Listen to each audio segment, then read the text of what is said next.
Thank you for watching Dallaesthetic. This is episode 26, and I'm happy to be sitting here with Terry Hayes, who has an upcoming exhibition at the Grace Museum, the Cosmic Garden, on view really now, but the opening is on next Saturday, April 6th. Yes, it is. And a lot of people from Dallas are going to be making their way to Abilene. That's fine. And just a few hours.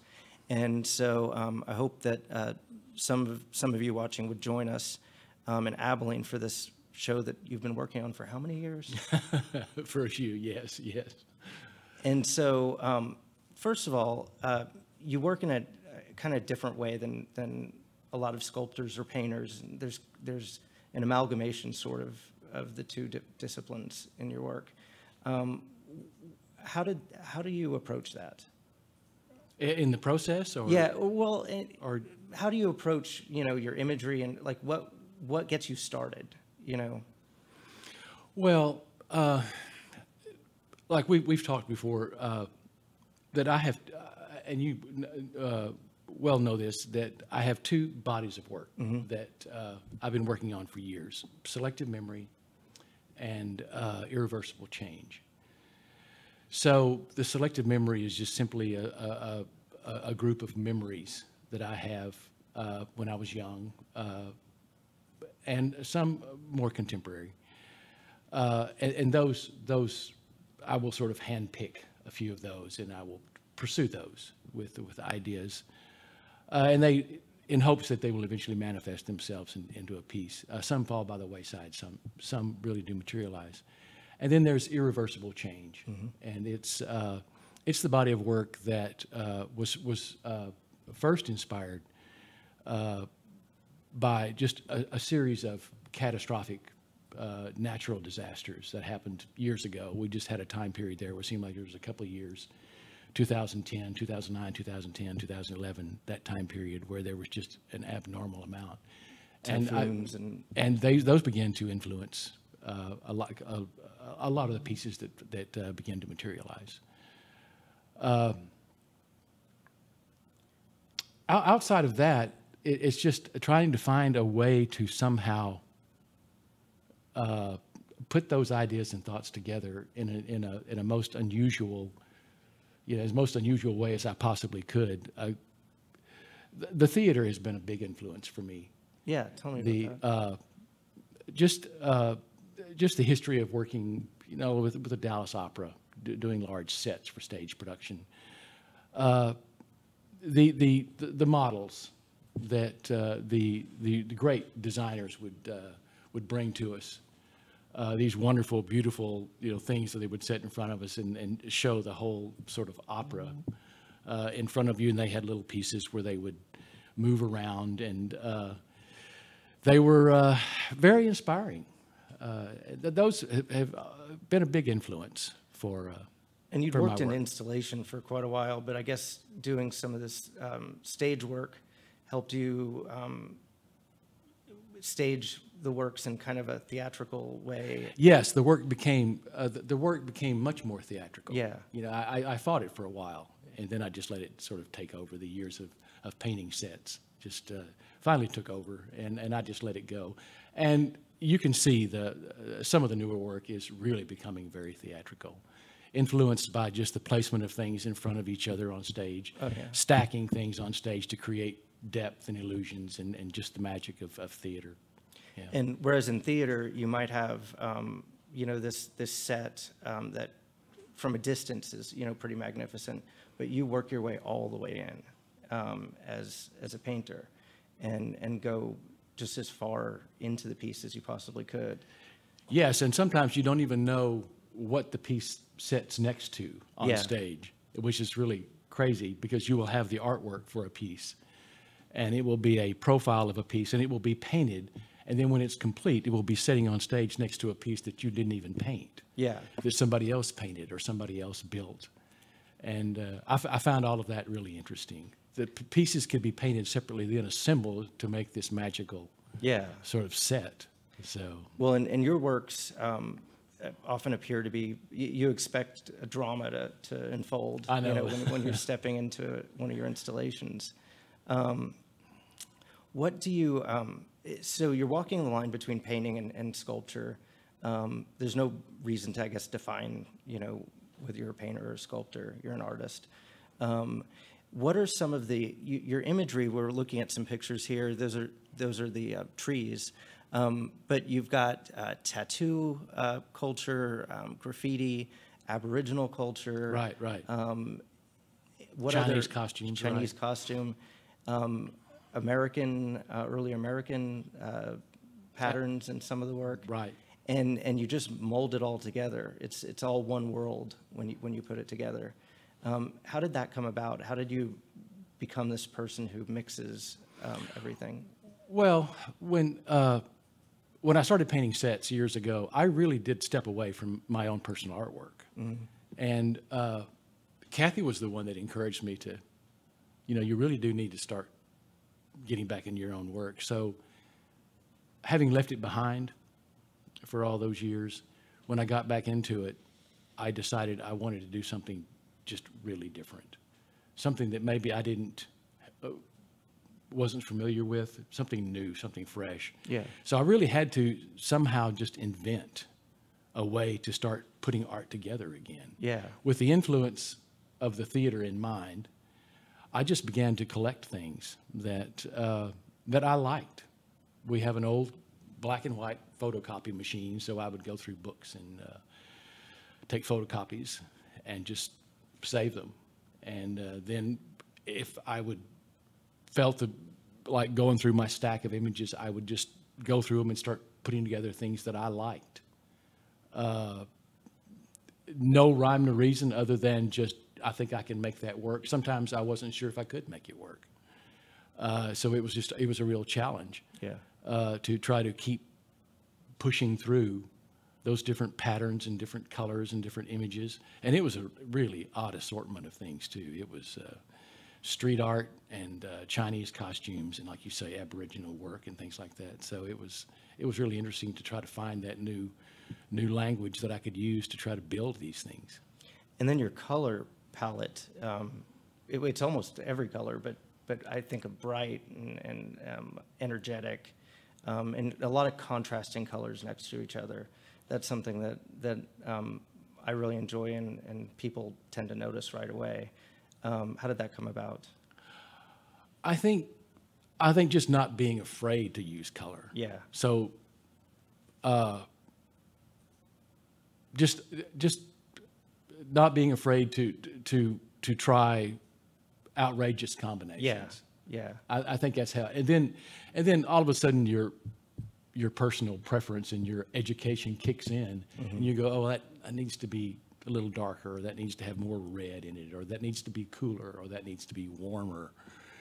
Then those decisions are sure they're made, but the more outrageous sometimes in the beginning, the better, because they go through a radical change as you're working on them. They really do. I mean, I've watched a lot of these pieces grow over the years. Yeah. Starting from one tree that became part of an island, that became part of a bigger island, and then a channel of islands, more or less. And it's amazing the life forms that'll start to sprout up, and the colors that'll appear that you never expected, and flowers, and that journey is really amazing to watch happen. It's like life itself sprouting. Well, yeah, and you have to realize that there's a lot of time involved in some of things, and they have this incredible journey, like you said. So I will show them, and I have no problem. I will show them along the way. Yeah. And so when they will make an appearance, and then they will reappear, they will radically have changed, or they'll become something else, or they'll sit in a new environment. And I used to feel guilty about that. I don't really feel too guilty anymore. I think it's cool. I mean, at first, when we'd see things disappear and reappear, I was like, wait, what's going on here? I know. And then I realized, well, they have a life of their own. Yeah, they just keep growing. And sometimes it takes so long to do one. Yeah. From beginning to end, even though a lot of that is thought process. And do you work on many pieces at once? Oh yeah, I'll work on 5 or 6 at a time sometimes, and I won't finish but maybe 3 in a year. Yeah. once it's completed, you know. So, but no, there's this ongoing thing with these pieces, and that's like I said. Then that gives me the opportunity to show them along the way, since they are like in progress. So. Well, and it's I'm really looking forward to the upcoming show because I haven't seen like, and it's by no means the finale, but it's like the chapter to get the whole thing together. Yeah. And the waterfall piece that we'll see images of shortly, I've never seen. And how long did it take you to build this waterfall?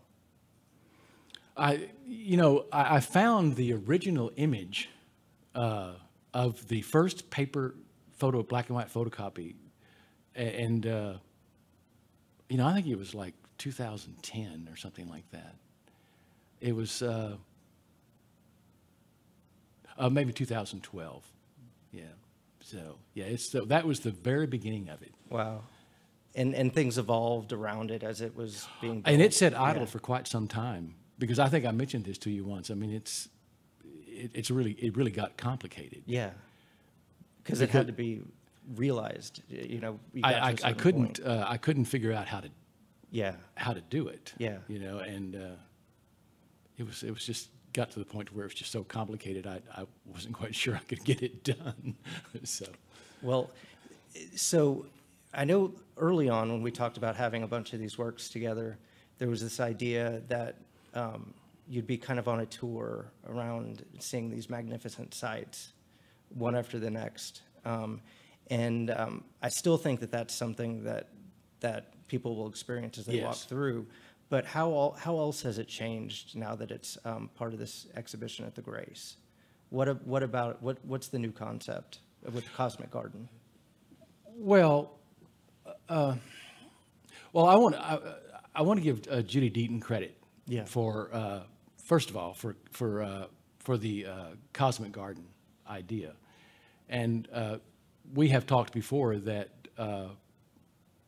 with the two bodies of work that I have that are ongoing, the selective memory and the irreversible change.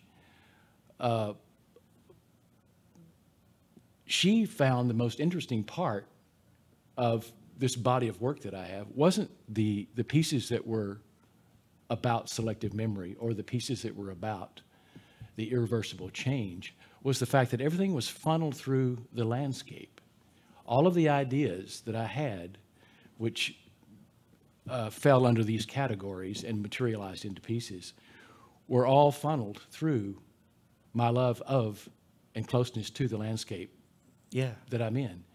And so she decided that we should call it the Cosmic Garden.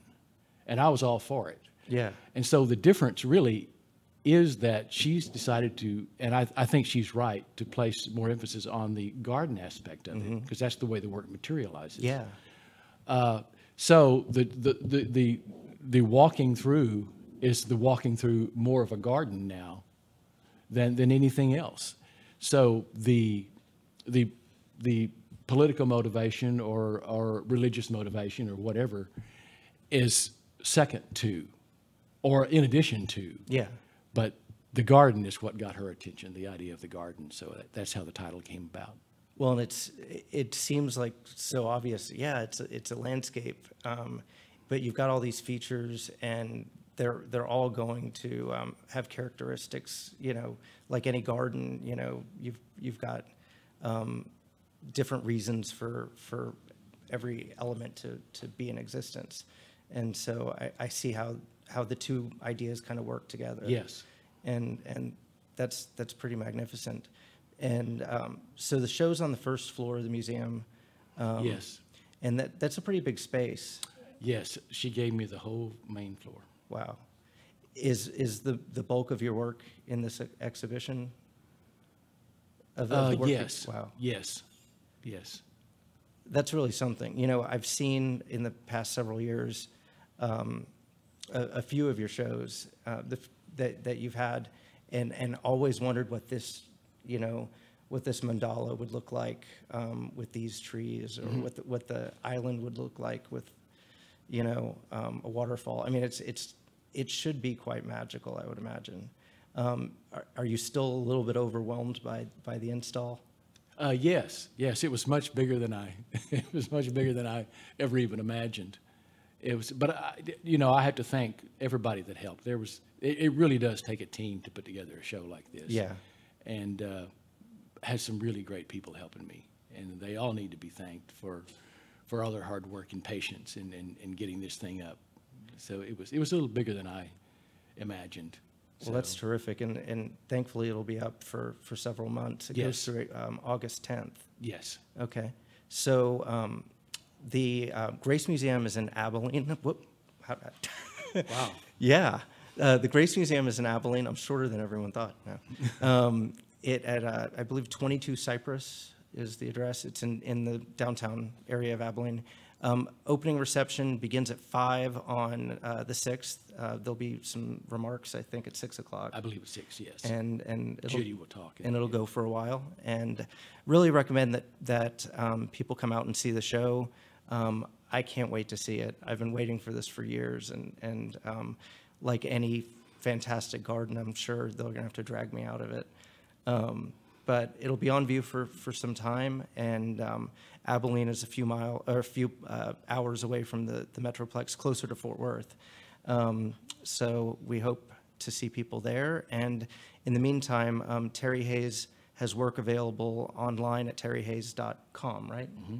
And you can get kind of a preview of what's to come, and then see how it all comes to life there in Abilene. Well, thanks, Terry, for joining me today. Thank you, Jordan. Thanks for inviting me. Oh, you bet.